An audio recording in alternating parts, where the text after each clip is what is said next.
At dahil wala nga kaming magawa kahapon ay nagpasya kaming linisan ang masukal na bakuran doon sa may baba kahapon dahil gusto daw niyang maitanim at malagyan ito ng kahit kakunting isda.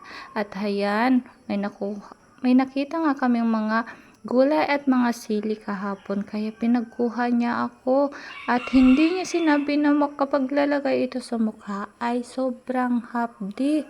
Sige, kuha pa girl, enjoy.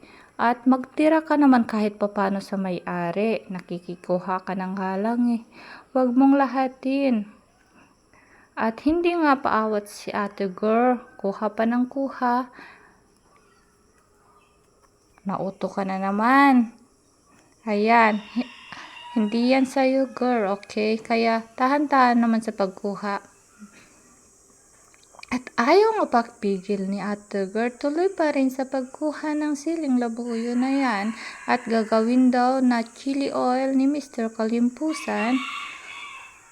At hayun si Mr. Kalimpusan, abala sa paglilinis na kanyang tatamnan. Ewan ko kung anong itatanim niya doon.